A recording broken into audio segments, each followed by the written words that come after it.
Ora, então, mais uma vez, bom dia a todas e a todos. Muito obrigada, Dr. Nelson Martins, pela sua presença e disponibilidade para estar nesta comissão. A reunião vai decorrer com rondas pelos grupos parlamentares. A primeira de 5 minutos, em que o doutor responde a pergunta-resposta, pergunta-resposta.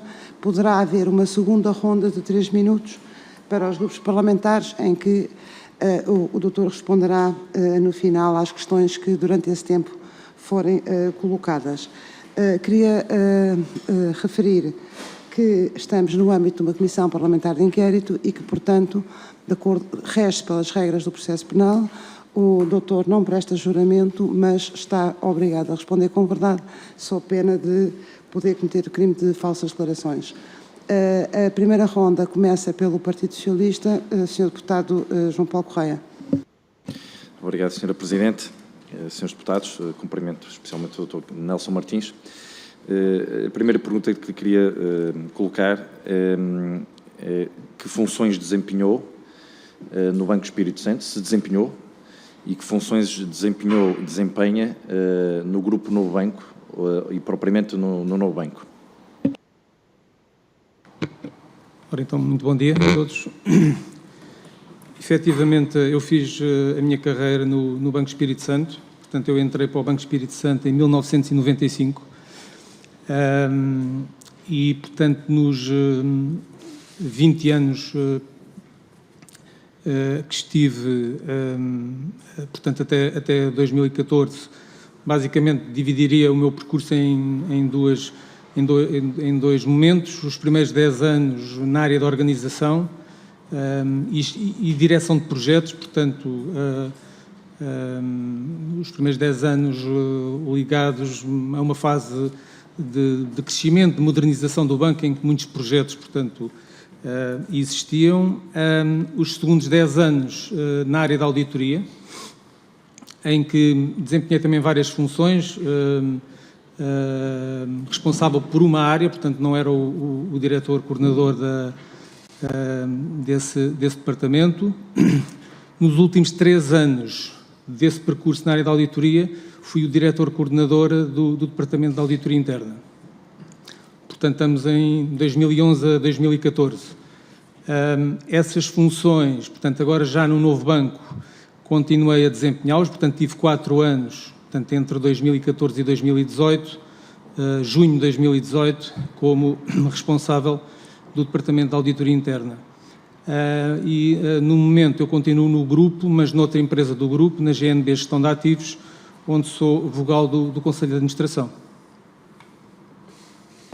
Obrigado. Comecemos então pelas funções que desempenhou como diretor-coordenador no tempo do BES, diretor-coordenador do Departamento de Auditoria Interna, certo? Em 2011. Até a resolução. De 2011 a 2014. Até a resolução. Os grandes devedores do novo banco são os grandes devedores do BES. Certo. Certamente que, como diretor do Departamento de Auditoria Interna, teve que intervir nos processos de concessão de crédito ou de reestruturação de crédito, como também a verificação da concessão de créditos a partes relacionadas, ou seja, ferir conflitos de interesses. Qual era o seu âmbito de intervenção, qual era o grau de autonomia que tinha nas funções, qual era o grau de autonomia do seu departamento, qual era o reporte à administração, quais eram os travões que conseguia impor naquilo que eram as decisões tomadas pelo banco ao nível dos grandes devedores.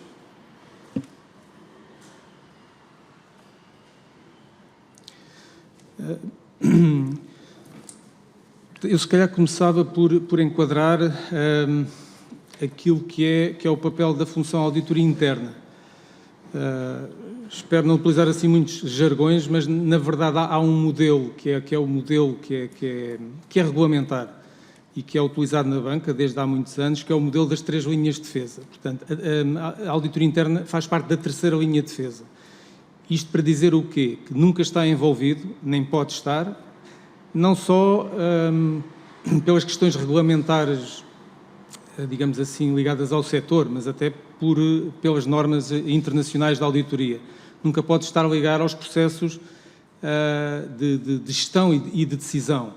Portanto, fundamentalmente, a função do Departamento de Auditoria Interna, ou da função de auditoria interna, é avaliar, normalmente a posteriori, enfim, as operações, se cumpriram com as normas, se cumpriram com os requisitos regulamentares, e também confrontar, portanto, as análises de conformidade são muito importantes, porque acaba por ser uma função que está na origem de muitas alterações, quando identifica que os processos não estão devidamente montados, não estão conformes, e todos nós sabemos que a dinâmica regulamentar, já nessa altura, 2011 a 2014, existia muito, e então, após 2014, é algo que faz parte, digamos assim, do nosso dia-a-dia, que não podemos dar certo hoje aquilo que pode acontecer amanhã do ponto de vista da exigência sobre um determinado processo. Pronto, do ponto de vista do posicionamento, referir isto, em termos de intervenção nos processos e nas áreas que audita. Do ponto de vista da autonomia e da independência, nunca senti nenhum condicionalismo. Acho que é importante explicar as linhas de reporte, embora eu gostava de dizer que, em primeiro lugar, a questão da independência é uma questão individual, é uma questão que tem a ver com um código de ética que nós, auditores, aceitamos e subscrevemos, ou seja, é uma questão de integridade, é uma questão de caráter, é uma questão de objetividade na análise aos factos, e, portanto, há aí uma questão individual que é fundamental, e depois há uma questão organizacional. A questão organizacional que tem a ver com as linhas de reporte. Nesse período de 11 a 14, as minhas linhas de reporte eram fundamentalmente uma linha para as questões do dia-a-dia com o administrador executivo, com o pelouro do risco, do jurídico. Portanto, não era propriamente uma área muito conflituante, a área jurídica com a auditoria, embora normalmente este reporte no dia-a-dia, e aconteceu isso após no novo banco, acontece mais ao presidente, mas eu diria que a linha-chave para garantir a independência organizacional e a autonomia naquilo que é os trabalhos que queremos fazer, os relatórios que emitimos, é o reporte ao Comitê de Auditoria, que existia, portanto, nessa altura, um comitê permanente. Aliás, eu reportava a 2 comitês de auditoria. Esse comitê, ou esses comitês, eram constituídos por quem e por que departamentos? Por membros que não fazem parte da administração. O comitê é constituído por não executivos. Estamos a falar do BES, não é? Estamos a falar do BES. Estamos a falar, portanto, de elementos que não são administradores, hoje em dia o Comitê de Auditoria normalmente é constituído por administradores não executivos. Na altura eles não faziam parte do Conselho, é um órgão perfeitamente autónomo, é um órgão que supervisiona, que tem como missão, portanto, acontece hoje e as normas já o impunham na altura. No fundo, é um órgão que existe para supervisionar a ação executiva da instituição e, portanto, são membros independentes.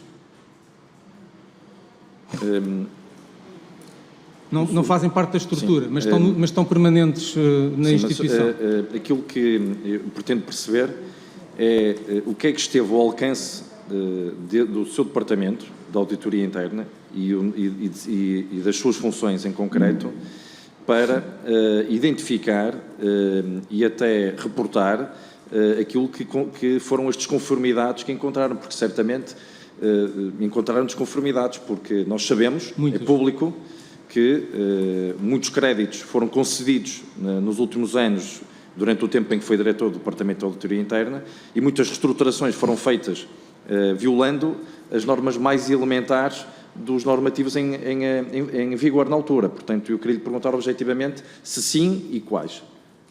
As mais expressivas, como é evidente.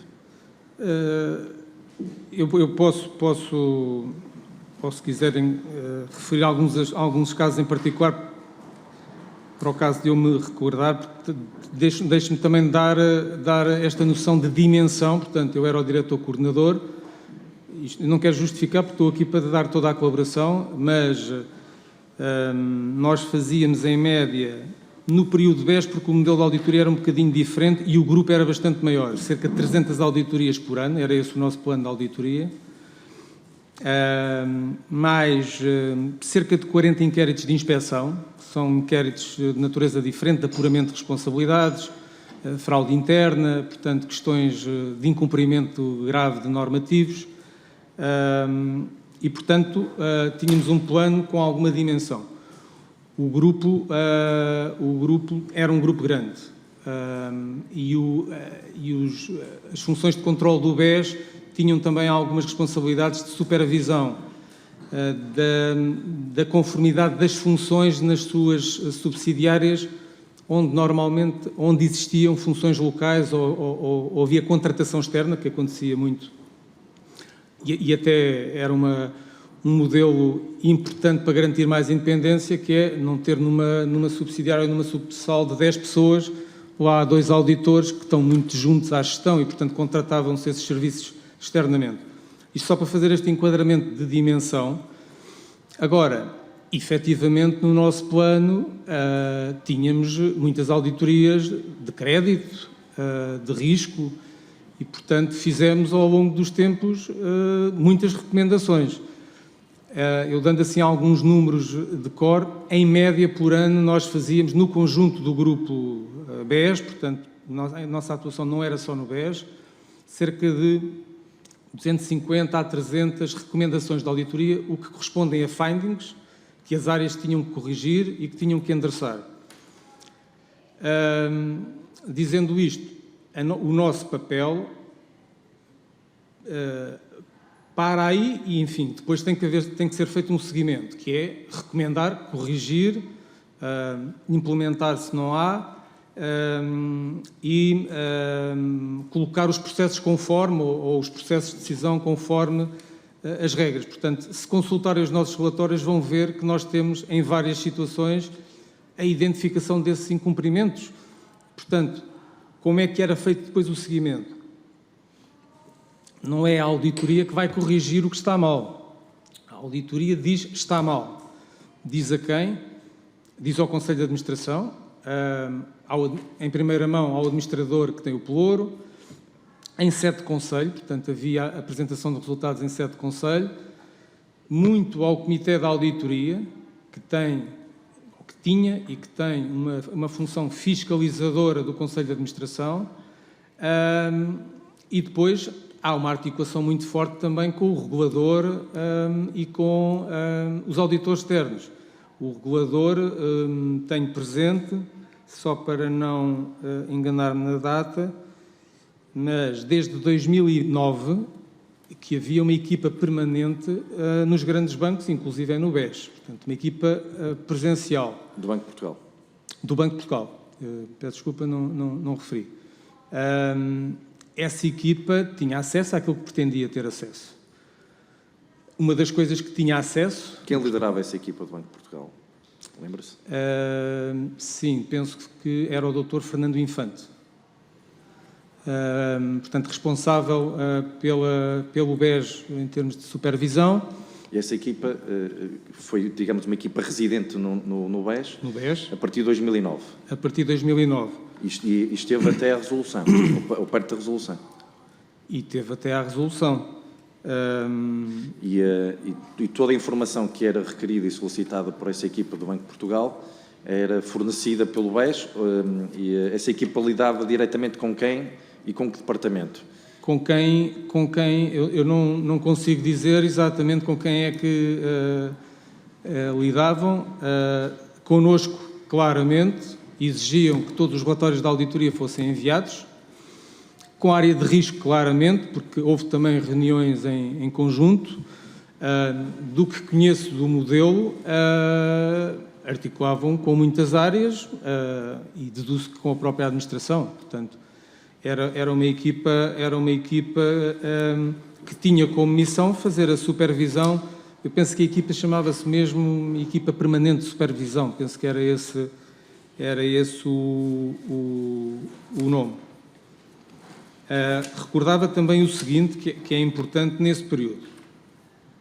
Eu, quando entro na liderança do Departamento de Auditoria do BES, entro com vários desafios fortes. Um dos desafios é que, nessa altura, estavam a entrar as equipas da Troika, auditores externos, conjuntamente com o supervisor, no banco. Existiram vários exercícios, penso que têm isso presente. Vou recorrer-me aqui só para referir os 4 principais, que são chamados os exercícios transversais. Em 2011, a totalidade da carteira de crédito dos bancos era analisada, não era a totalidade, faziam uma amostra sobre a totalidade da carteira de crédito. Em 2012, a carteira de construção e imobiliário foi objeto de auditoria externa. O ETRIC 1, que excluía, em termos de crédito, o crédito à habitação, o consumo e a administração pública, e depois o ETRIC 2, que foram os 12 maiores grupos económicos. Eu entro neste contexto. Este contexto é um contexto muito desafiante, porque é um contexto também de muita solicitação à auditoria interna, dos trabalhos que fez, que devia fazer, dando input também para o plano dos anos seguintes. Houve muitas reuniões, muita partilha de informação e, portanto, essa era uma realidade forte. E é nessa altura, o ETRIC 2, que dá um número que acaba por ser um número alarmante, que a exposição do BES aos grandes clientes de crédito tinha disparado. Portanto, e nessa altura, quais foram as recomendações do Departamento de Auditoria Interna? Sim, isso já estamos no final de 2013. Sim, dezembro. Salvo erro. Quer dizer, basicamente, as conclusões desse exercício, o que nos levava era, nos planeamentos seguintes, a dar mais focalização a determinadas áreas. Os próprios reguladores também são uma fonte de input importante para que se façam trabalhos numa área ou outra. Aliás, as auditorias regulamentares têm um peso muito grande no plano de auditoria interna. Ou seja, aquilo que nós chamamos de auditorias obrigatórias, que têm que ser feitas porque há requisitos regulamentares que o exigem, há determinações que o exigem. E, portanto, não tenho de cor exatamente qual terá sido aí a causa e efeito das conclusões do ETRIC para a atuação da auditoria, mas certamente que demos mais ênfase aos temas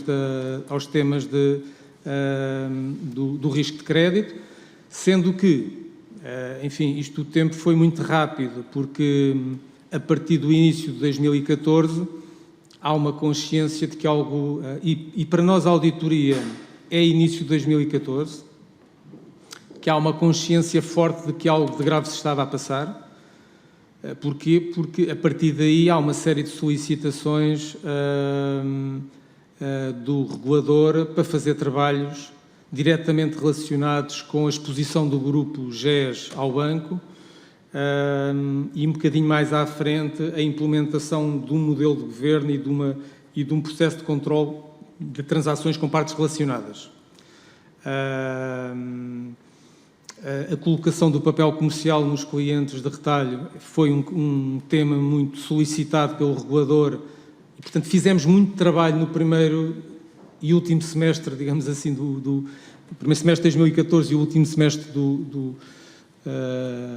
banco para responder a essa solicitação de apoio, no fundo, e de suporte para muitas análises solicitadas pelo Banco de Portugal. A exposição do BES ou BESA estava no centro das preocupações também da equipa do Banco de Portugal? A exposição em particular não me recordo de haver essa preocupação manifestada nas reuniões que fizemos.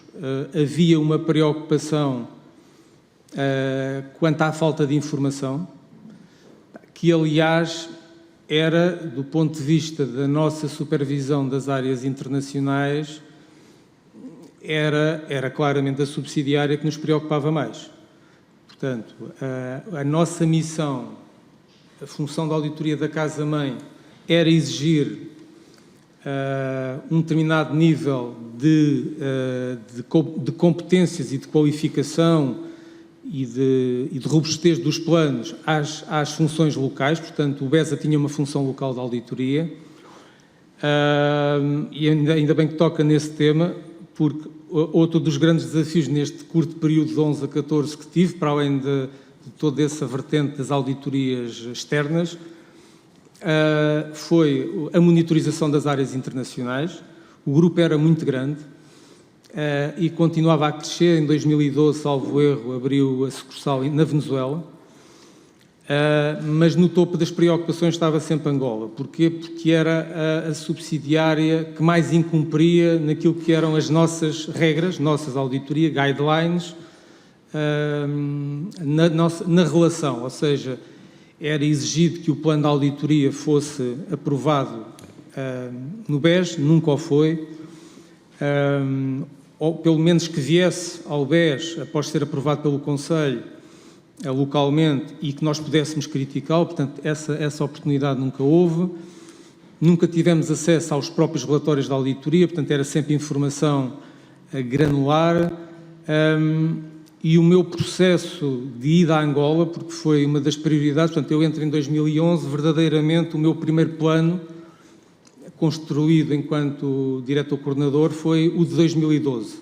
Uma das prioridades, isso podem constatar na documentação que foi fornecida também ao Banco de Portugal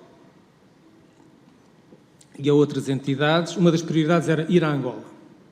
Ir a Angola, mais do que com a preocupação de auditar, porque nós não auditávamos diretamente o BESA, era reestruturar a função da auditoria de Angola, porque claramente os recursos eram insuficientes, o plano era insuficiente, não havia competências suficientes. E, portanto, há todo um processo entre 12 e 14 para ir a Angola. Se achar interessante, posso desenvolver aqui um bocadinho, porque efetivamente consumiu muito do nosso tempo esta monitorização e esta tentativa de ir a Angola. Havia um diretor de auditoria em Angola, portanto houve articulação minha diretamente com ele. Sim, senhor, aceitaram que houvesse uma intervenção lá. Entretanto, penso que não vou errar, em 2012 já há uma alteração da administração em Angola, já com a ida do Dr. Rui Guerra, portanto, do BES, e é pedido, no fundo, que seria mais oportuno ir mais tarde, porque havia uma reestruturação em curso, iam entrar novos acionistas, e, portanto, que não seria oportuno isso acontecer. Portanto, isso foi acordado, houve reuniões também com o Dr. Rui Silveira, portanto, que era o administrador do Pelouro, no BES. Ok, então vamos em 2013. Em 2013 passa-se algo que é o diretor da auditoria, e julgo que até os diretores das outras funções de controle do BESA saem do banco. Portanto, basicamente, Angola fica sem funções de controle. Portanto, deixei de ter interlocutor em Angola. E há um processo, nessa altura, em 2013, penso que em 2013, a alteração do Conselho de Administração de Angola, o administrador angolano com o pelouro de auditoria é nomeado, é contratado um diretor de auditoria em Angola, portanto, fora do banco, e começam os meus contactos com esses dois elementos, e também por parte do Dr. Rui Silveira, no sentido de fazer-se um ponto de situação. Nós conhecíamos a função da auditoria, eles estavam a entrar, a função é insuficiente, não tem competências, não tem amplitude em termos de plano, basicamente faz auditorias às agências comerciais, não faz auditoria nos processos centrais de gestão de risco, nomeadamente, compliance, etc. Portanto, começa aí um processo de acordo de quando é que se vai lá. concordou-se que primeiro vinha cá o diretor de Angola, ter formação, perceber como é que estávamos organizados, quais eram os nossos procedimentos. Nós tínhamos um processo em curso, não completado, de conformidade com os estándares internacionais da auditoria, portanto estava-se a fazer trabalho de investimento nessa melhoria.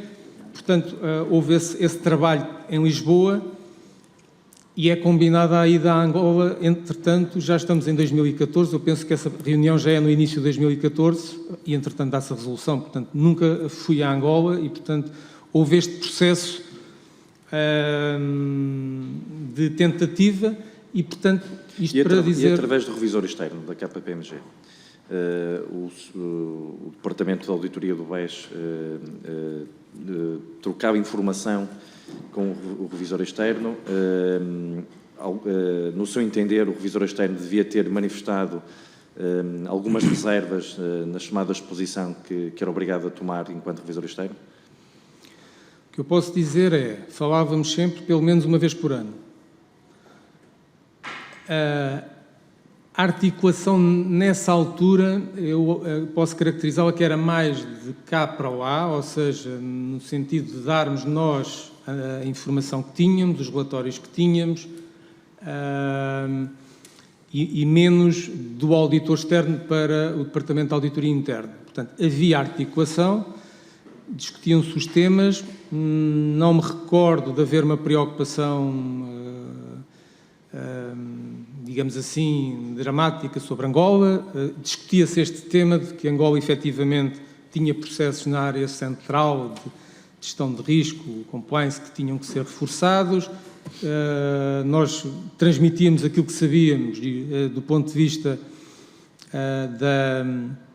da eficácia ou da não eficácia da função auditoria local, mas, portanto, não mais do que isto. Muito bem. Agora, avançando para as suas funções já no novo banco, consegue garantir, como ex-diretor do Departamento de Auditoria Interna do novo banco, que todas as transações efetuadas pelo novo banco, as carteiras de alienação de ativos, quer de créditos, quer de imóveis, todas elas foram efetuadas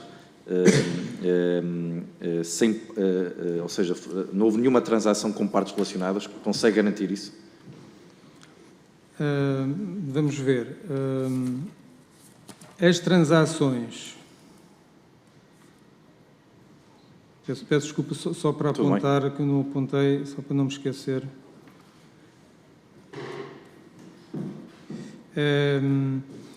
As transações que referiu de carteiras são já posteriores portanto, à minha saída do DAI. Eu saio em junho e tanto o NATA como as carteiras posteriores... Sai em junho de 2018. Sai em julho de 2018. Mas o novo banco, fez transação de ativos desde 2015. As carteiras mais sonantes, aquelas que envolveram os valores mais expressivos, são certamente em anos posteriores. Mas o novo banco sempre transacionou ativos. Ou seja... Em carteira, julgo que foi a primeira vez. Não tenho memória... Então eu reformulo a pergunta. Mas que tocou aí num outro tema, pronto, que eu ia aí referir, que é, após a resolução, há uma preocupação grande por fazer evoluir várias coisas no novo banco. Por um lado, o modelo de gestão de risco. Se calhar eu até dava um passo atrás. Nós próprios, a auditoria, como devem imaginar, e eu penso que qualquer função, qualquer profissional faz isso, que é, quando algo acontece que é inesperado, não que não houvesse uma consciência da gravidade do que estava a passar, mas a resolução. Portanto, não era, genericamente, não era algo que fosse esperado, mas aconteceu. Houve coisas que já sabíamos, pelo menos desde o início de 2014, outras que viemos a saber depois de auditorias mais forenses que ocorreram já, nós próprios repensámos o nosso modelo e alterámos bastante o nosso modelo de auditoria. Claramente, menos uma auditoria granular, que auditava bastante estruturas comerciais, que respondia também a um requisito da própria administração, que era fazer um acompanhamento grande às redes de empresas e de retalho e haver sempre uma opinião da auditoria sobre essas redes, e, portanto, o que isso implicava um volume de auditorias presenciais muito grande, isso consumia bastantes recursos. Com a resolução, nós percebemos claramente que, e os recursos, por definição, são limitados, que tínhamos que focalizar a nossa atenção nas funções-chave de controle de risco e de controle de compliance centrais e cobrir as áreas comerciais de uma forma, aproveitando também alguma capacidade tecnológica que já tínhamos, auditando mais à distância, mais remotamente as agências, os centros de empresas e, do ponto de vista das áreas comerciais, as carteiras de crédito relevantes, e começámos a fazê-lo de uma forma mais agregada e sem termos que nos deslocar, portanto, começámos a fazê-lo a partir de 2015. Portanto, houve aqui várias alterações, refiro estas, após a resolução. Também do ponto de vista de gestão de risco e de compliance, houve bastantes alterações. Na área, uma das primeiras foi a centralização da decisão de crédito, claramente. Isso acho que foi bastante relevante porque permitiu controlar a decisão a um nível muito mais restrito, inclusive das sucursais e subsidiárias, não apenas do BES. Portanto, a criação do Departamento de Crédito foi algo relevante. Portanto, a centralização do processo de decisão, políticas de risco de crédito muito mais restritivas, portanto, as chamadas regras de apetite ao risco. Isto para chegar, em relação à questão que me colocou, e claramente que nas áreas de compliance muita coisa ou acelerou, algumas coisas que já estariam a começar a ser feitas, ou começaram a ser feitas. Também é importante contextualizar que os requisitos regulamentares foram cada vez mais exigentes e, portanto, havia práticas que se davam como boas, se calhar do ponto de vista de determinado tipo de políticas, que mais à frente já não eram assim tão boas, porque efetivamente se colocou um grau de exigência completamente diferente. Quer dizer, esta percepção das políticas serem boas ou não serem boas, das regras serem boas ou não, do ponto de vista de quem está a avaliar, faz-se muito o exercício também de mas como é que os nossos pares trabalham? Trabalham de forma muito diferente ou não? E o que é que o regulador diz? Diz diferente, aponta deficiências ou não? E a regulamentação? Portanto, houve aí também muita alteração e muito nível de exigência externo. Coisas que foram feitas de novo ou reformuladas. A política de conflito de interesses, de gestão de conflito de interesses, se não estou a errar, em 2016, a política de transações com partes relacionadas em 2017. Também aí uma norma de transação com partes relacionadas. Mas aqui também gostava de dizer o seguinte,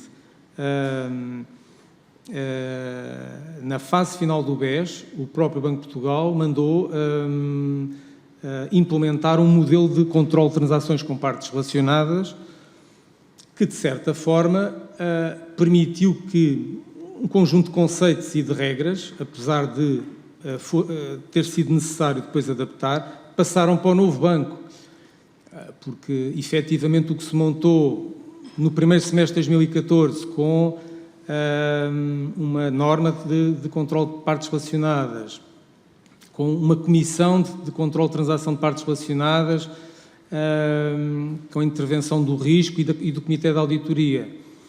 Obviamente que quando se acontece a resolução, esse modelo não serve completamente, porque estava feita à medida do BES, mas há já aí um conjunto de regras que são incorporadas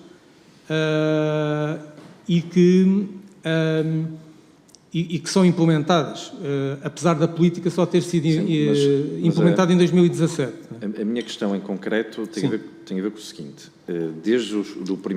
a partir do primeiro mês de atividade do novo banco, que a instituição começou a alienar ativos. Nós temos acesso a essa informação e verificamos que, a partir de determinada montante, a administração do novo banco pedia sempre autorização ao Fundo de Resolução, sensivelmente acima dos 20 milhões de euros, que era o valor do ativo no balanço. Quando o novo banco pretendeu alienar, pediu sempre autorização ao Fundo de Resolução. É verdade que os ativos, a alienação de ativos mais mediática foram as carteiras Nata 1, Nata 2, Viriato, etc. Portanto, essas com valores mais expressivos. Mas ao longo, desde os primeiros dias de vida do novo banco, que a instituição aliena ativos. E, portanto, a pergunta que eu lhe coloquei e coloco agora é se pode garantir que essa alienação de ativos nunca foi efetuada com partes relacionadas.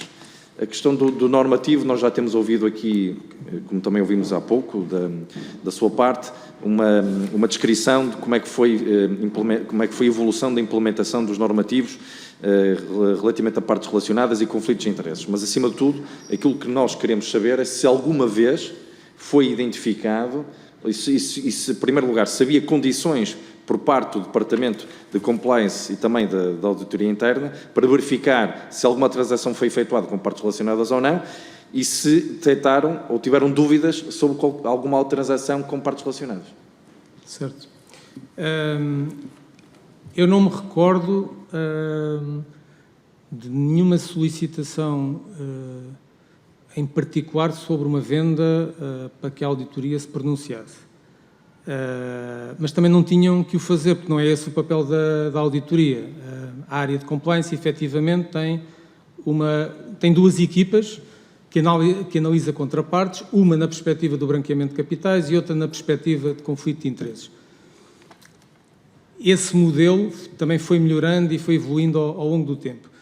Mas consigo lhe dizer o seguinte, dando um exemplo, estava só aqui a olhar para não errar, que mesmo antes da política ter sido concluída e publicada, e tem muito a ver com aquilo que era a norma que já vinha do BES, imposta pelo Banco de Portugal e que já implementou um conjunto de conceitos. Nós fizemos uma auditoria no sentido de detectar transações com partes relacionadas. Deixe-me só aqui para não errar, mas julgo que foi em 2015, de novembro de 2015, em que, aliás, dessa auditoria sai uma recomendação para a política e para um processo de controlo mais proativo, no sentido de identificar, e, portanto, não apenas reativo no sentido de dar parecer quando é solicitado, mas proativo no sentido de poder fazer alguma monitorização e poder, portanto, detectar. Mas, nesta auditoria, nós fizemos uma análise a transações com partes relacionadas, porque vamos lá ver, as partes, por exemplo, o crédito intragrupo é crédito com partes relacionadas. Aliás, foi essa a nossa amostra, porque não identificámos outro tipo de transações com partes relacionadas. Fizemos uma amostra, julgo de cerca de 16, 15, talvez 15 entidades do grupo a quem foi dado crédito. E, portanto, as transações são permitidas. Elas têm que cumprir determinadas regras, nomeadamente serem feitas em condições de mercado equivalente a qualquer outro cliente. E, portanto, eu recordo-me que a conclusão dessa auditoria foi que elas tinham sido todas bem aprovadas do ponto de vista das condições, não tinha havido discriminação positiva em relação a qualquer outro cliente, mas, efetivamente, do ponto de vista de governance e do processo, havia um caminho ainda a percorrer com uma política e regras concretas de análise de partes relacionadas. Só mesmo para terminar, uma questão. A criação do Fundo de Investimento Alternativo Especializado, onde estão aparcados uma parte das dívidas da Promovalor, certamente que obteceu também uma análise do seu departamento. Queria lhe perguntar se confirma ou se também não foi interveniente nesse processo. Não sei em que data é que se está a posicionar. 2016, 2017. Pronto, nós fizemos uma auditoria específica à Promovalor em 2015. Desculpa, só para estar a ser preciso. Dá-me só um momento aqui para tirar uma página.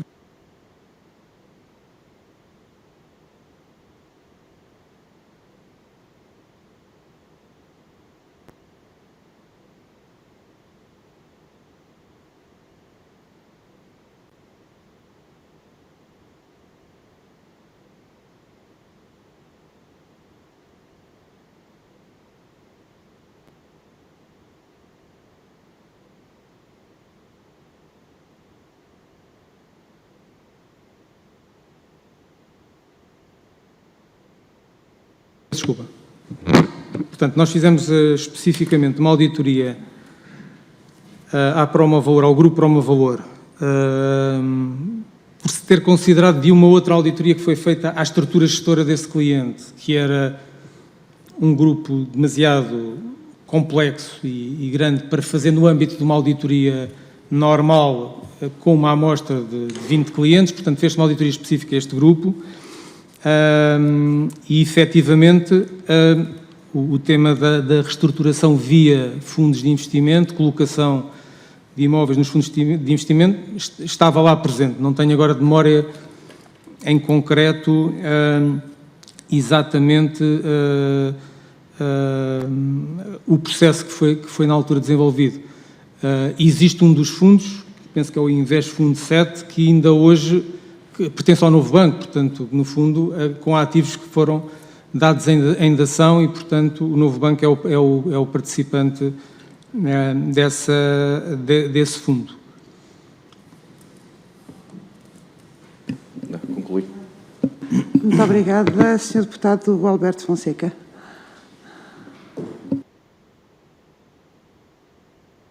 Alberto Fonseca, o Sr. Deputado Alberto Fonseca, do Partido Social Democrata.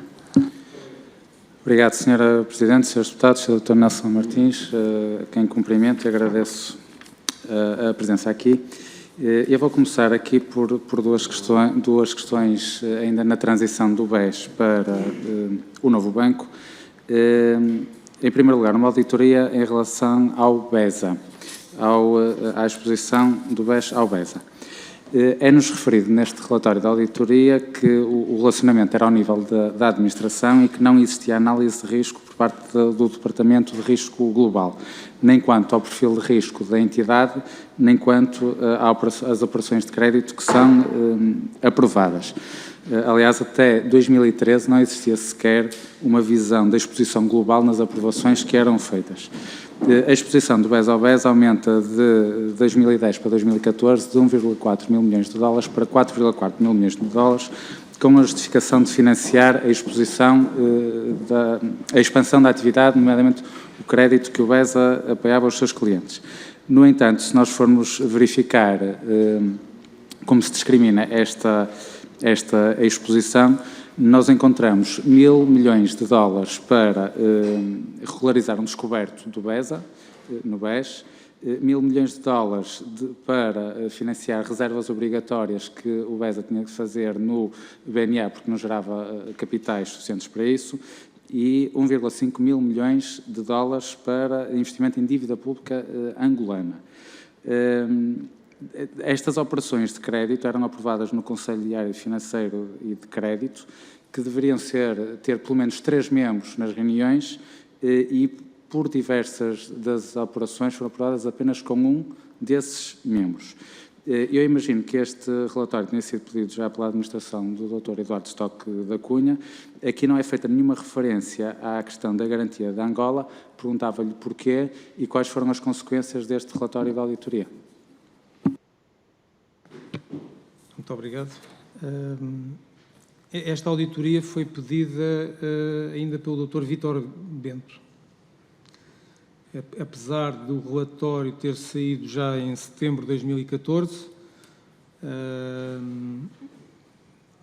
foi efetivamente pedida ainda pelo Dr. Vítor Bento.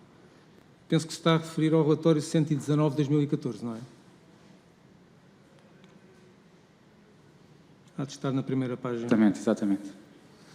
Pronto. É um relatório que também foi dado no âmbito da auditoria forense. E, efetivamente, foi mais uma auditoria de diagnóstico, isto é, qual é que é a situação, qual é que é a natureza desta exposição, como é que isto evoluiu, quem é que interviu. Efetivamente, há essa referência à questão do processo de decisão, embora recordo que depois as operações, de qualquer forma, foram todas ratificadas no órgão, Comissão Executiva. Efetivamente, o tema da garantia não era objetivo desta auditoria, nem tínhamos informação sobre esse tema. Mas, basicamente, esta auditoria, acho que fez aí já uma boa descrição, dá conta de uma evolução muito rápida da exposição a essa subsidiária. Por outro lado, efetivamente, o processo de relacionamento com a subsidiária não era um processo formal, no sentido de que houvesse uma política definida, procedimentos definidos, era feita muito ao nível das administrações, e fazem uma referência ao tema do risco. Se eu salvo o erro, assumia-se que, como o BESA fazia parte do grupo BES, o rating o rating da subsidiária era o rating da casa-mãe, e penso que isso era aceito. Não me recordo se faço referência à aceitação disso, mas tenho uma ideia que sim, que o tema do rating era aceito pelos auditores, nomeadamente. E houve consequências quais foram as consequências desta auditoria?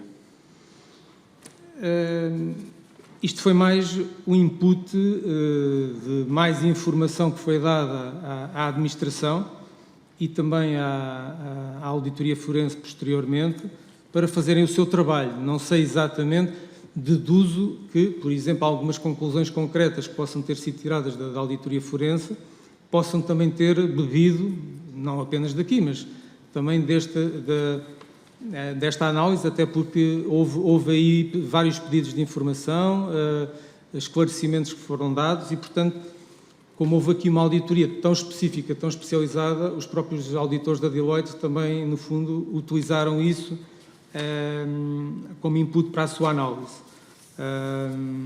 Não há uma consequência direta, até porque o BESA deixou de fazer parte do grupo, não é? Portanto, na prática, as conclusões de modelo de governo, de processo de articulação que devia existir, deixou de fazer sentido com a resolução. Não é? Muito bem. Eu avançava, depois houve aqui duas auditorias relativas às partes relacionadas, que já aqui foi abordado esse tema, mais numa vertente posterior, digamos, já da venda do novo banco e partes relacionadas. Portanto, aqui ainda estamos a falar do BES e das transações com partes relacionadas. Estamos a falar do BES? Ainda no BES. Portanto, okay. foi logo após o Dr. Vítor Bento entrar em funções, até admito que tenha sido, a pedido da administração dele, tenha sido feita esta auditoria, porque foi feita na segunda quinzena de julho, portanto, a sua referência e os trabalhos, que tem a ver com o seguinte: após o insucesso das ações que o Banco de Portugal determinou no ring fencing, nas crocantes, do BES, portanto, intensificou essas medidas numa carta de 4 de junho de 2014, em que diz expressamente, proíbe o financiamento de qualquer entidade do grupo, da parte não financeira do Grupo Espírito Santo. Ainda assim, o BES, neste período de tempo, aumentou a sua exposição à parte não financeira em 250 milhões de euros em 6 operações, ainda que parte delas tenham sido autorizadas pelo Banco de Portugal, sim, mas outra nem tanto. Queria lhe perguntar em que contexto é que foi feita esta auditoria e também quais foram as consequências. O contexto é claramente BES. Apesar de haver realmente aqui relatórios já com datas, nomeadamente há um follow-up que nós fazemos já em setembro, que eu não sei se julgo que sim, que vocês pediram. Sim, mas, sim, nós temos. Pronto, isto foi até muito na sequência da auditoria forense, em que nós não tínhamos conseguido, ou melhor, tínhamos feito um relatório emitido em julho, mas efetivamente há um follow-up que não tinha sido feita, coisas que não se sabiam ainda, porque as atas não estavam feitas, as decisões não estavam formalizadas e, portanto, fizemos ainda esse trabalho em setembro, nomeadamente para dar a auditoria forense. Deixe-me só aqui, nas minhas notas,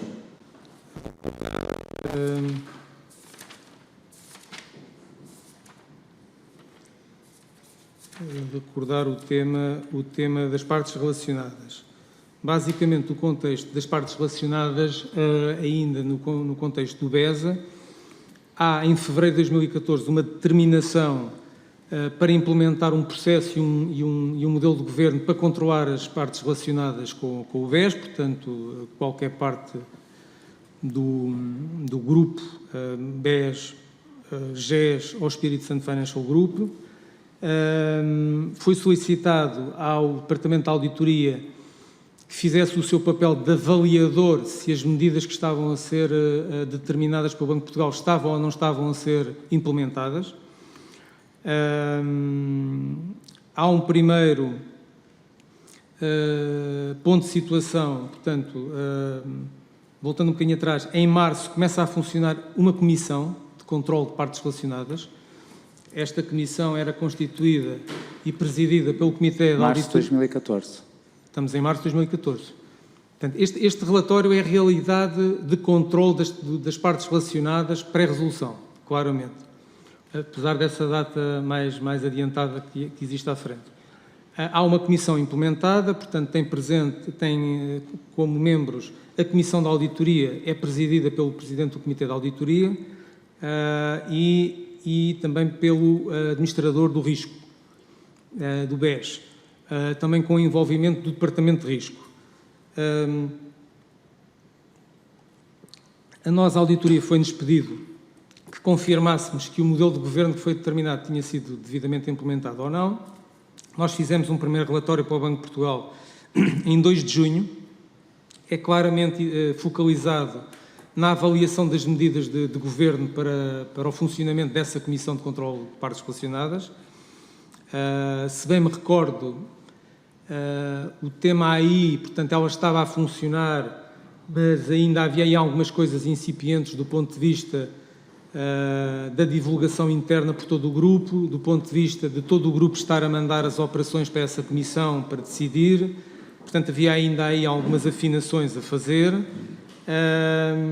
E há um trabalho que é feito, diria, entre maio e junho, e julho também, que é efetivamente mais substantivo, que é as operações chegaram ou não chegaram à Comissão, as decisões foram ou não foram bem tomadas, face àquilo que eram os requisitos, ou de proibição, ou de fazer em condições de mercado. Mais uma vez digo, elas não eram,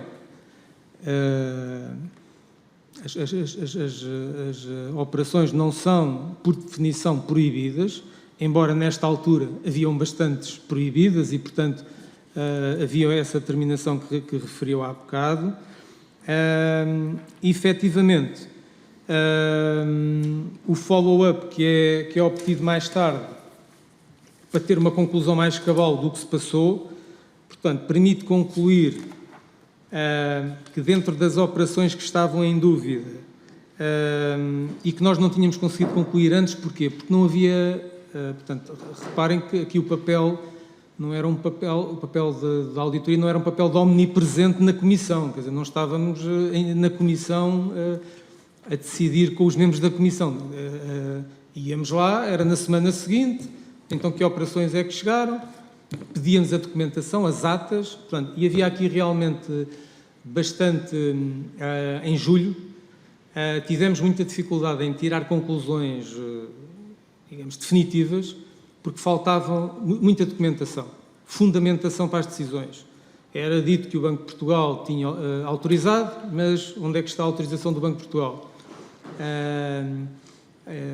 Era dito que havia determinado tipo de circunstâncias associadas a uma entidade, mas, sobretudo, os temas aí eram temas de que tinha sido autorizado pelo Banco de Portugal. E nós não tínhamos documentação, não tínhamos atas, não tínhamos os e-mails, muitas vezes nessa fase a comunicação, mesmo com o regulador, era muito por e-mail. A conclusão que tiramos em setembro foi a nossa melhor conclusão definitiva, em que eu agora confesso que não tenho de cor, mas efetivamente comprovou-se que havia várias operações que estavam autorizadas pelo Banco de Portugal, e julgo que havia uma ou duas exceções de transações em que não se conseguiu provar que efetivamente tinha havido acordo prévio ou formal, ou que nos tivessem apresentado esse acordo formal do Banco de Portugal. Muito bem. Refere que em março foi criada uma comissão, que eu imagino que seja a Comissão de Controlo de Transações com partes relacionadas, mas que não deve ter funcionado muito bem. Há um relatório posterior assinado pelo Sr. Doutor em 2015, em novembro, e que tem como classificação de insatisfatório.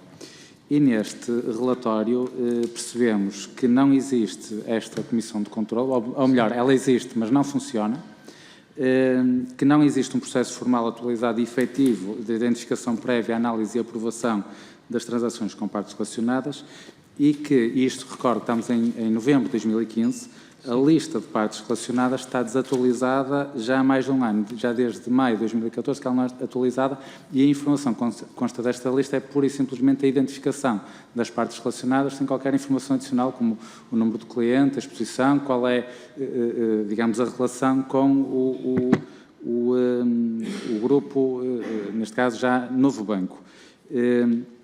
E queria perceber o que é que aconteceu entre uma e outra, porque de facto não se notam muitas melhorias e se de facto depois desta segunda auditoria se houve alguma coisa que mudou ao nível do relacionamento com as partes relacionadas. O que aconteceu foi a resolução, ou seja, o modelo de governo montado na descrição que eu fiz e que o Sr. Deputado também descreveu aí com base no relatório, é a realidade BES.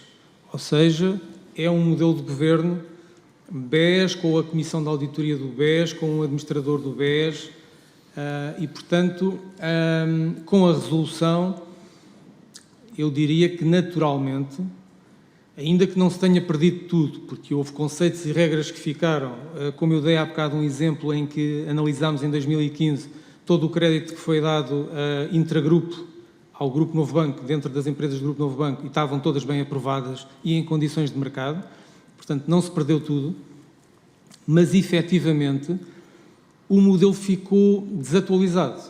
Implicava que se fosse atualizado, seja do ponto de vista dos órgãos, desse órgão, que na verdade depois não foi aproveitado, porque hoje quem tem o papel essencial aí nos pareceres quando há transações com partes relacionadas é o Departamento de Compliance e é o órgão de fiscalização, mas efetivamente, pronto, e aí é o papel do auditor interno, que é, vamos ver como é que isto está, este tema é um tema relevante, mais do que relevante, é um tema regulamentar, é um tema legal, e efetivamente, nessa altura, quando é feita essa auditoria, os trabalhos estavam em curso para a definição da política e para a definição do processo de controle. Portanto, a notação de insatisfatório decorre de que, efetivamente, isso não estava feito ainda, nessa altura.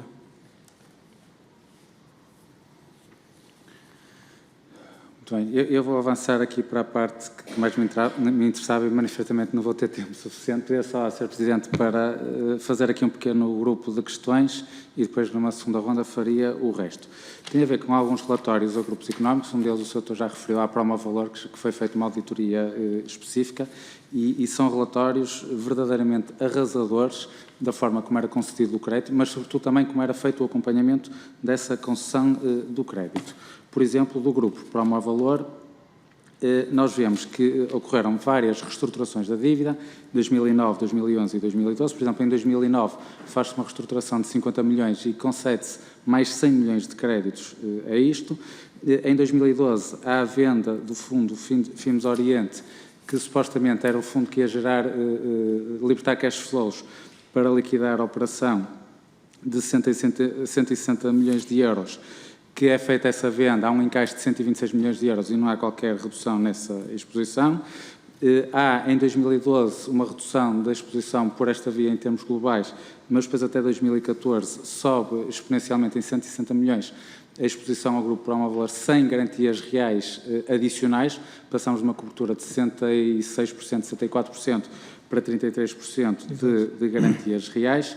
São identificados vários contratos de valores superiores a 100 milhões de euros de crédito por formalizar, várias garantias em contratos de crédito de 80 milhões de euros que também estão por formalizar, de contratos que já foram concedidos, utilização de verbas para fins que não são aqueles que foram identificados na operação, vendas de imóveis abaixo do valor do distrato, em que geram aqui um buraco que se estima na ordem de uns 1,9 milhões de euros. Portanto, aquela ideia que se cria de pôr uma placa a dizer que está à venda, por si só torna o empreendimento vendável, é fácil assim com um buraco desta natureza. Portanto, há aqui um claro incumprimento dos despachos de aprovação.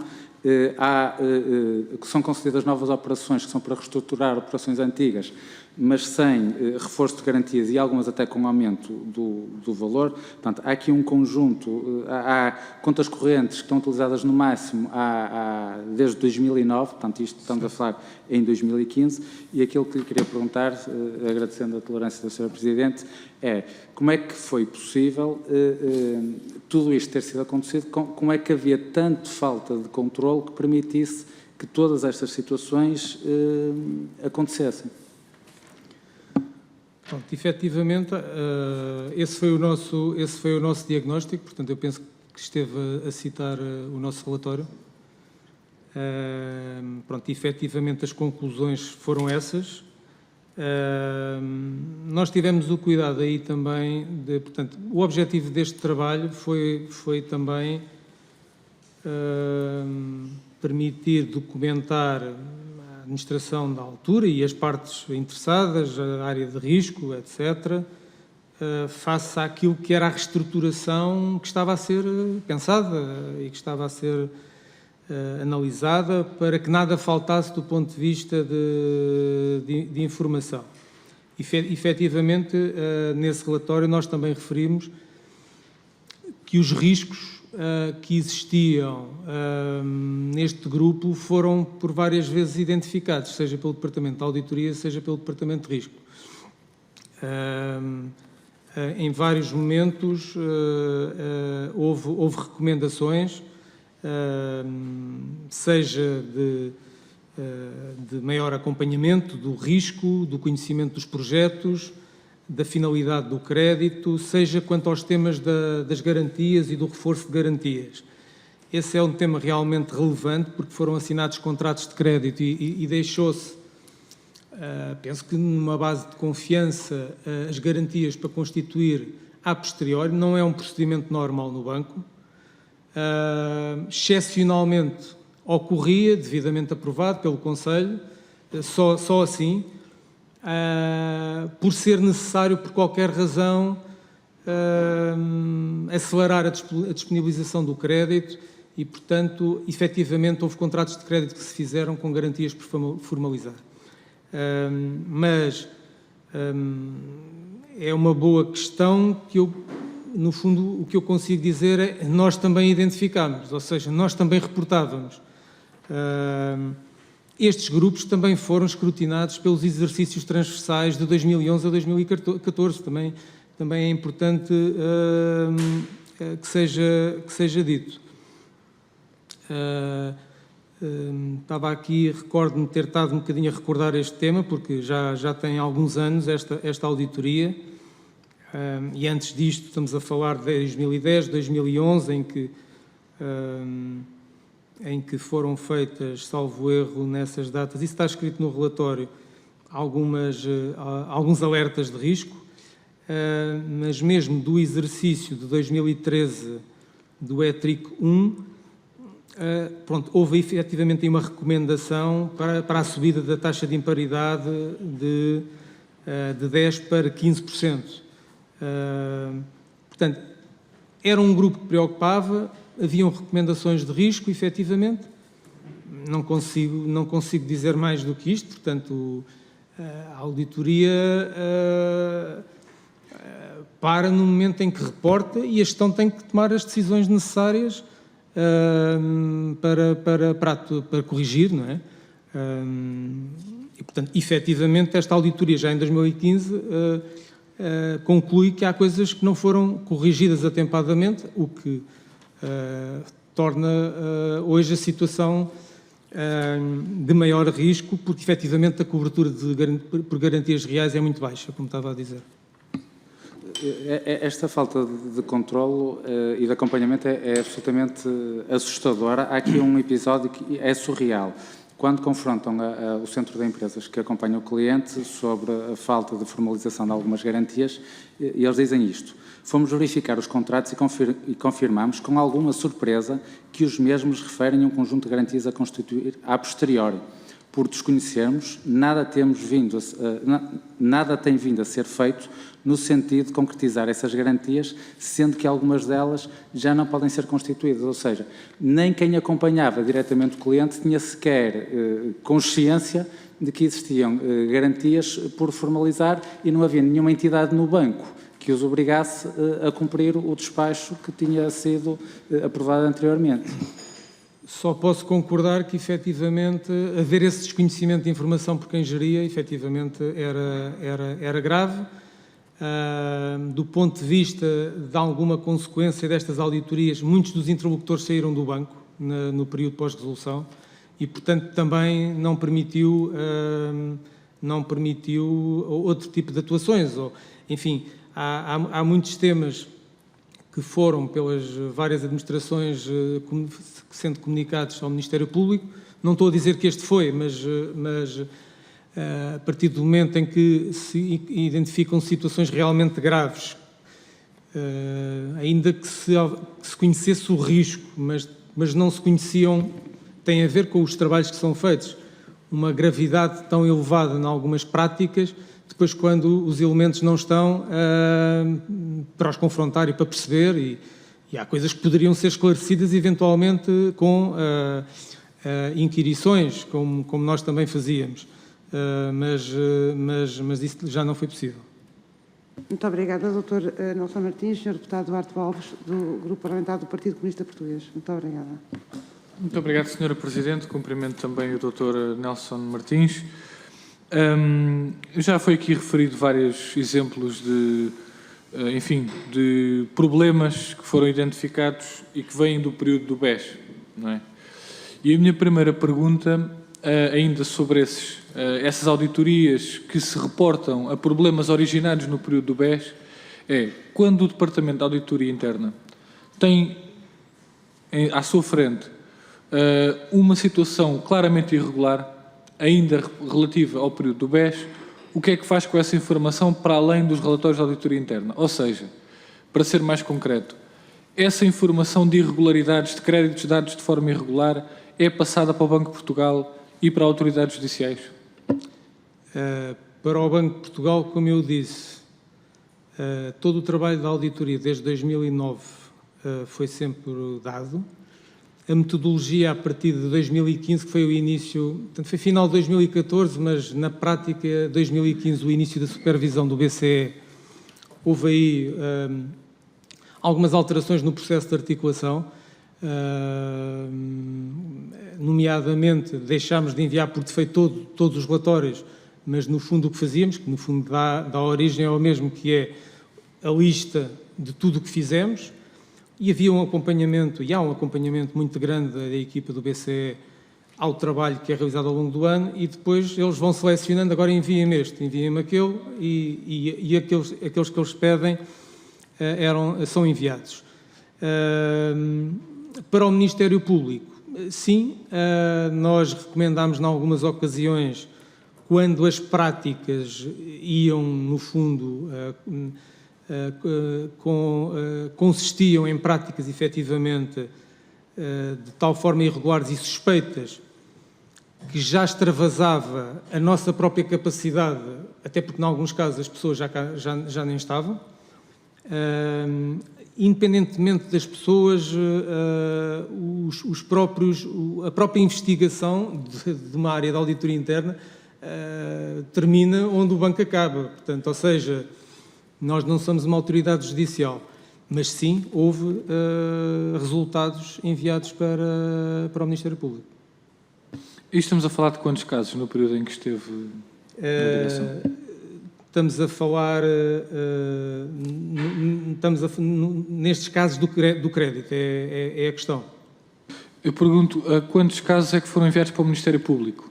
Ou seja, quantas auditorias... Estamos a falar no novo banco, no período do novo banco. O senhor é responsável deste departamento desde 2014? No novo banco, sim, no novo banco. Sim, no novo banco, sim. Portanto, desde que está no novo banco, quantas operações de auditoria levantaram tais suspeitas, ou enfim, chegou a um ponto em que já não estava na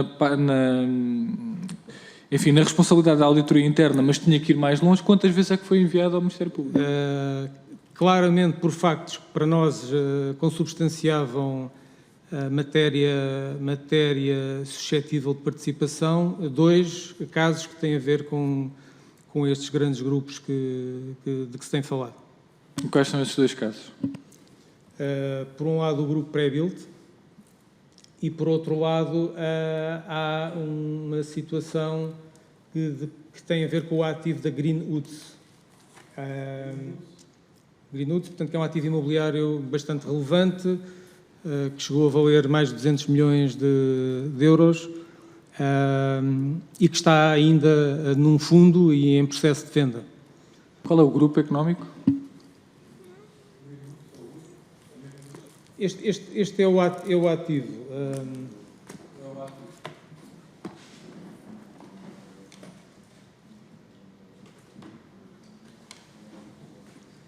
Só um segundo. Sim, mas eu agora está-me a faltar aqui a origem. Deixe-me só.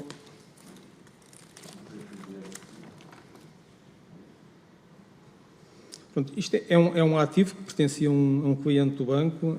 Estamos a falar também é conhecido pela Mata de Sesimbra. E foi um ativo que foi, no fundo, que ficou em dação para o banco na sequência de crédito vencido. Por que grupo ou por que cliente? Deixe-me só aqui confirmar, desculpem.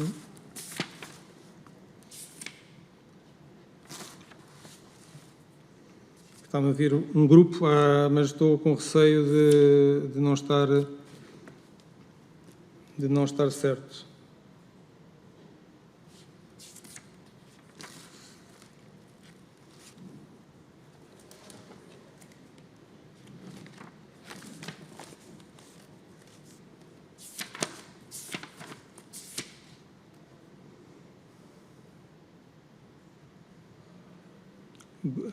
Este ativo pertencia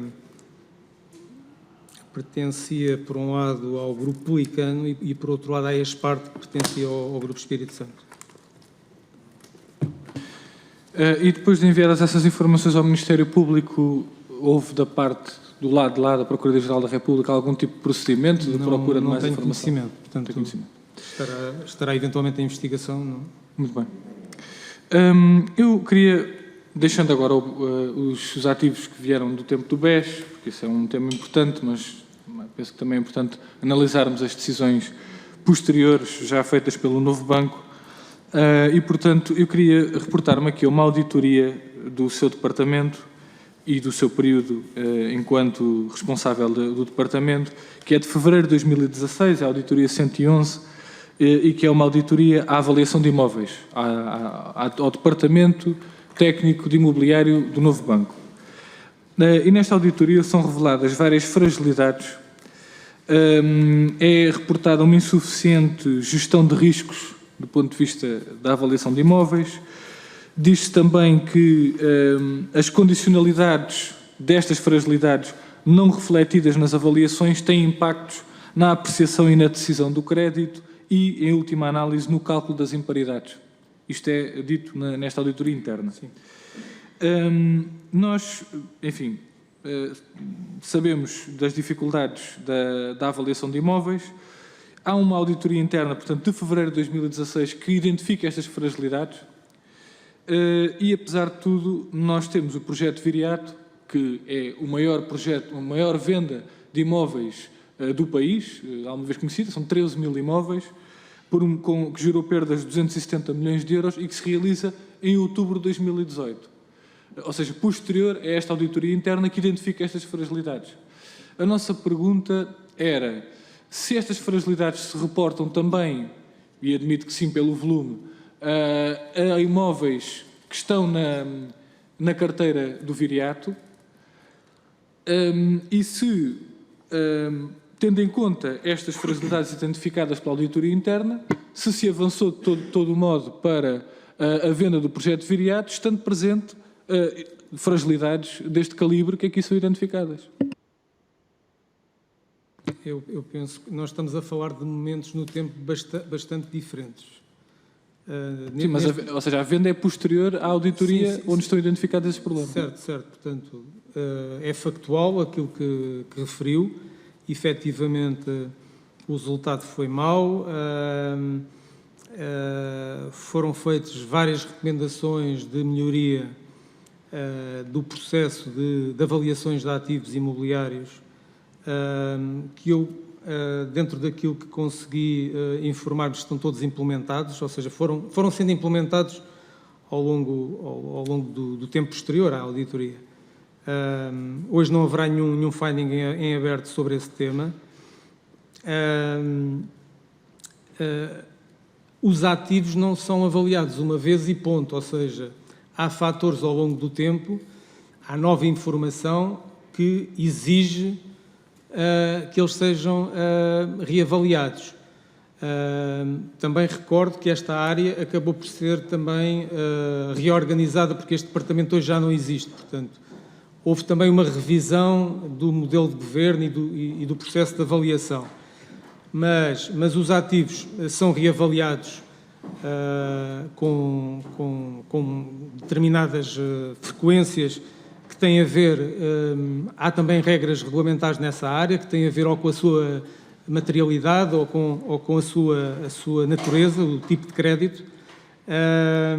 Os próprios auditores externos é uma das matérias que olham, e nomeadamente para os grandes ativos, que é, no fundo, questionarem as imparidades e proporem novas imparidades e ajustamento, portanto, aos valores. Portanto, quando estamos a falar em criação de novas imparidades, é porque se fez algum ajustamento ao valor do ativo. E, portanto, nos anos subsequentes houve várias e tem a ver com a revisão da avaliação desses ativos. Portanto, isto para dizer que, quando chegamos ao Viriato, e estamos a falar dos ativos, sobretudo do banco, porque depois houve também alguns ativos dos fundos, mas aí há regras muito estritas de avaliação por avaliadores externos. Mas Portanto, quando chegamos ao viriato, estamos já noutra realidade de valores, certamente, porque já passou por aí processos de reavaliação e, certamente, intervenções, seja dos auditores externos, como muito provavelmente o que ocorreu, sobretudo, com a supervisão BCE, com recomendações do próprio regulador quanto à valorização dos ativos. Aliás, logo no balanço de abertura, houve uma reavaliação dos ativos pela Price, mas pronto, depois houve vários momentos até chegarmos ao viriato. Aqui a questão é que nós estamos a falar de 13 mil imóveis, não é coisa pequena.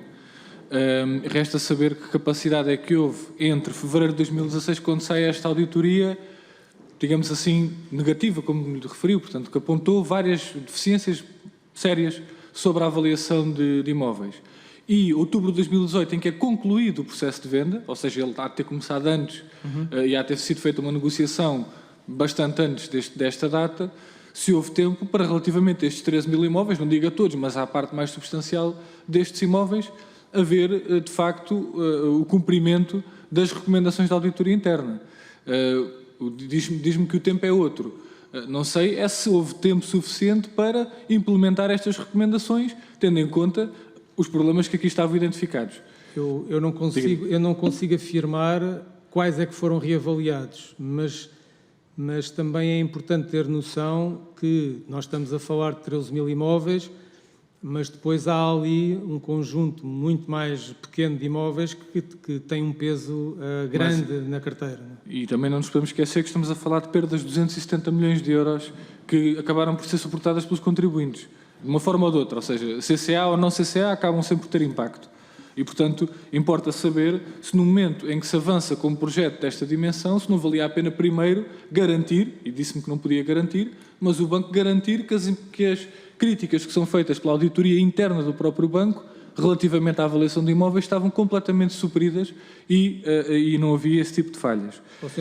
Mas posso garantir o seguinte, face digamos, ao desfazamento temporal que existe, estamos a falar de 2 anos, mais de 2 anos, pelas regras que existem de reavaliação de imóveis e por todas as auditorias externas que foram feitas, com a preocupação quanto ao valor dos ativos, de certeza, não consigo dizer quais, que os principais ativos foram reavaliados e, portanto, aquilo que foi identificado nesta altura já não era a mesma realidade no final de 2018. Não é?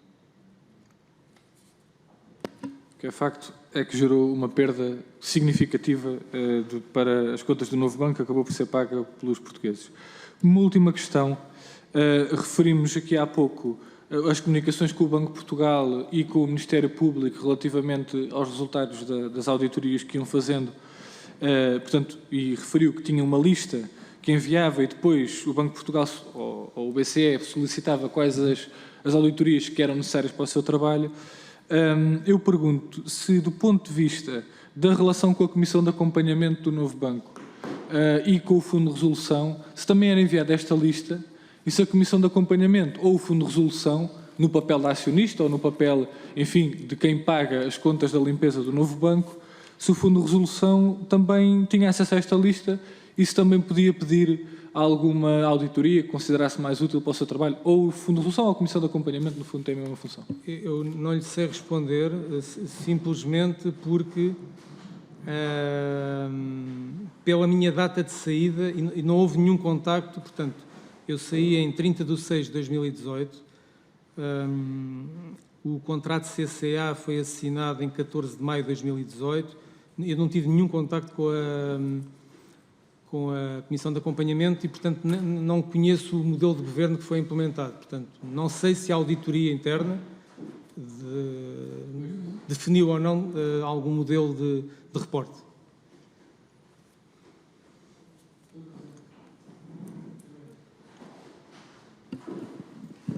Ora bem, muito obrigada, Dr. Nelson Martins. Sr. Deputado Álvaro Fonseca. Alberto, peço desculpa. Obrigado, Sra. Presidente, Sr. Doutor. Eu há pouco não tive tempo para abordar todos os relatórios de auditoria dos grandes devedores e até aqui um que eu também não vou explorar por falta de tempo, tem a ver com o grupo José Guilherme, que tinha duas coisas em comum com o grupo da Promovalor. Estava no mesmo centro da empresa, aliás, foi transferido de um centro de empresas para o outro.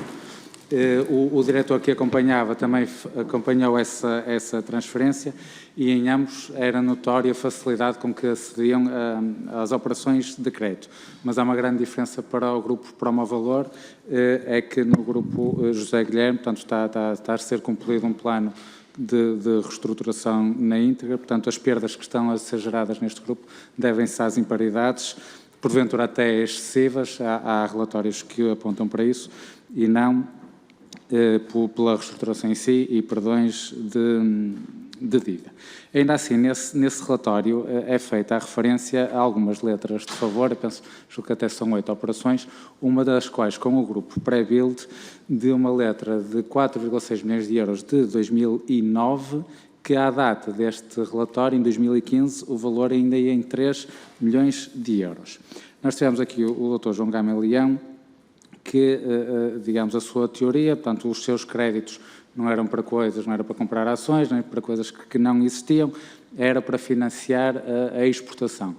No entanto, nós temos aqui ontem o diretor da recuperação de crédito que levantou um pouco mais o véu e que nos explicou que as contas do grupo pré-build estavam empoladas, portanto, que havia financiamentos para a exportação, exportações que não se vieram a concretizar ou, no mínimo, portanto, teriam sido financiadas por mais do que um banco e não foram reembolsadas no novo banco.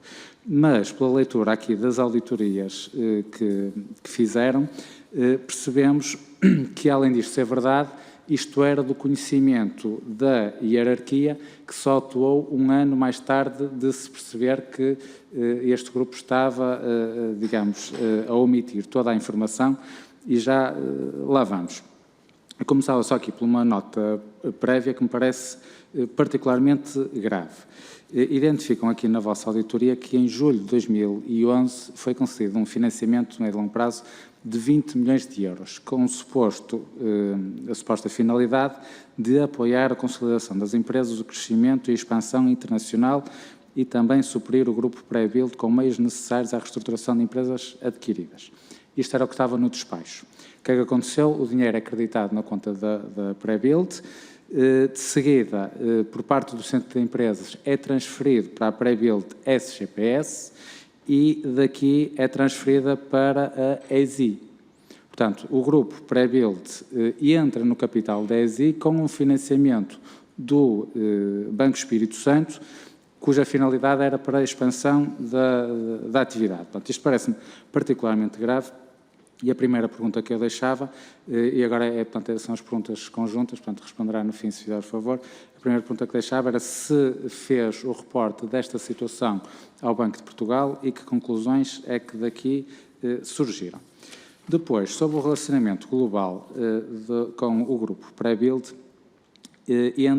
num espaço de tempo muito curto, entre 2013 e até a resolução do BES, portanto, até julho de 2014, há um conjunto de apenas 21 operações, num total de 192 milhões de euros de exposição a este grupo, que são aprovadas no Conselho Diário de Financiamento e Crédito, apenas, eu diria, metade deles, até em montante é mais de metade, mas cerca de metade deles apenas com a assinatura de um dos administradores e com posterior ratificação da Comissão Executiva, algo que não estava previsto no normativo.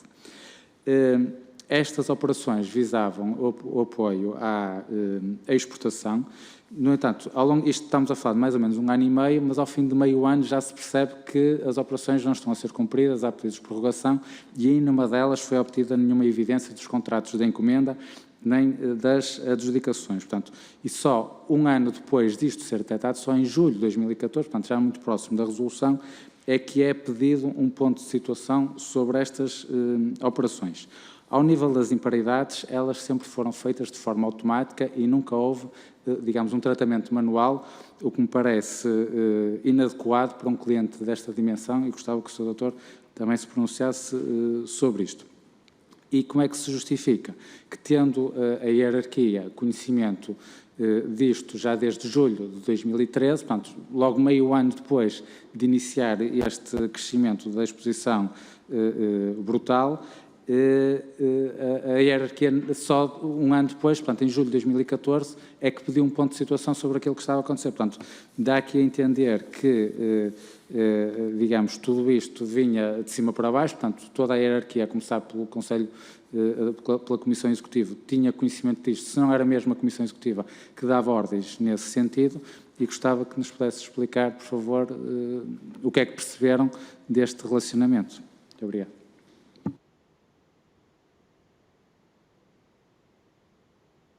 Por favor. Senhor Deputado, acho que fez uma completa descrição do conteúdo do relatório. Efetivamente, foram esses factos e outros que justificaram, numa primeira fase, que a equipa da auditoria recomendasse a realização de um inquérito de inspeção. Tem uma natureza diferente, tem uma natureza de apuramento de responsabilidades. Esse inquérito foi despachado já pelo Dr. Stock da Cunha. Aliás, eu penso que estas auditorias são todas do seu período. E o inquérito, efetivamente, concluiu por toda uma factualidade complexa. Um ponto aí que referiu que eu acho que é importante, a ausência de informação, nomeadamente sobre os planos de negócio e, no fundo, as operações reais que justificavam o crédito. Efetivamente, isso é algo gravoso, porque qualquer crédito fornecido por um banco tem que ter uma finalidade bem concreta. Isso é para apoiar a atividade, isso é para apoiar as exportações, tem que ser com base em evidências de encomendas e da atividade que ocorre. Havia aqui uma questão, se bem me recordo, que era essa informação poderia existir ou existia ao nível do BESA, Angola, porque os investimentos estariam a ser muito feitos em Angola, e, portanto, essa informação não estaria a chegar cá. Não, pronto, foi algo que nos foi dito também, mas, efetivamente, estas características e de crédito não devidamente suportado foi a razão pela qual a nossa recomendação, após o inquérito. Aqui um ponto prévio, tivemos alguma dificuldade também na obtenção de informação, porque efetivamente, eu julgo que todos os responsáveis que lidavam mais diretamente com o cliente já não se encontravam no banco, e é importante essas audições, essas reuniões para entender, eventualmente, para explicarem onde é que constava essa informação. O que é certo é que, digamos assim, naquilo que é a informação corporativa nós não a encontramos, nem em sede das pessoas com quem falámos, mas não conseguimos efetivamente falar com pessoas-chave de conhecimento do cliente, de gestão do cliente ao longo do tempo, e, portanto, recomendámos à administração que deveria ser feita uma participação para que a investigação pudesse ser completada. E, segundo sei, foi feito. Mas em relação à operação dos 20 milhões que serviram para financiar a ESI, foi comunicado ao Banco de Portugal? Foi certamente, não me recordo especificamente de ter havido um pedido sobre este tema ou sobre este grupo, mas no âmbito do processo normal de divulgação dos resultados das auditorias, terão tido acesso, mas deixo aqui a dúvida, porque efetivamente no período já do BCE não eram todos enviados por defeito, mas eram enviados em função do pedido que faziam. Não me recordo concretamente se este foi pedido. Mas acredito que sim, porque Normalmente os pedidos decorrem sobre as auditorias que são relevantes, não é? Sobre as auditorias que expõem mais riscos à atividade ou questões de responsabilidade. Portanto, acredito que sim. Não sei se houve aqui alguma... O resto são factos, são constatações que fundamentaram e que suportaram não só o conhecimento maior e mais aprofundado por parte do Conselho de Administração, mas também a própria participação que foi feita. Mas o que consta do relatório é muito claro quanto, efetivamente, a um processo de concessão de crédito, ainda que possamos identificar aqui mais meia dúzia de processos atípicos, não era claramente o processo normal, não era claramente o processo previsto em normativos, não era claramente o processo previsto de concessão de crédito de acordo com as políticas de risco e de crédito existentes, mesmo ao tempo do BES. Portanto, estamos a falar efetivamente de situações completamente atípicas e que, infelizmente, temos várias atípicas que são grandes, não é? Do ponto de vista de impacto que teve, nomeadamente em termos de constituição de imparidades. Muito obrigada. Dr. Nelson Martins, só uma questão que eu fiquei, enfim, se me puder esclarecer também já agora, que é o seguinte: quem é que na estrutura do banco tinha autoridade para conceder um empréstimo de 20 milhões de euros fora dos quadros regulamentares que acabou de descrever? Qualquer departamento, enfim, quem é que dentro da estrutura do banco tinha essa autoridade?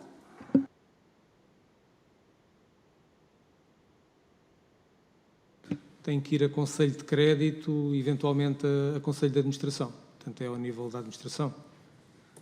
Portanto, estas operações tiveram que passar, desta dimensão, necessariamente passavam pela estrutura de topo do banco. Sim, o Sr. Deputado Alberto referiu isso. Em alguns casos, penso que foi neste caso que exigiria ratificação em Comissão Executiva, mas que terá ido ao nível do Conselho de Crédito, em que está presente a administração. Obrigada. Não sei se o Sr. Deputado concluiu. Dr. Nelson Martins, muito obrigada pela sua disponibilidade. Terminamos esta audição. Agradeço a disponibilidade que teve e as informações que aqui nos prestou. Damos por concluída esta reunião. Muito obrigada. Muito obrigado, Sr. Presidente. Obrigado.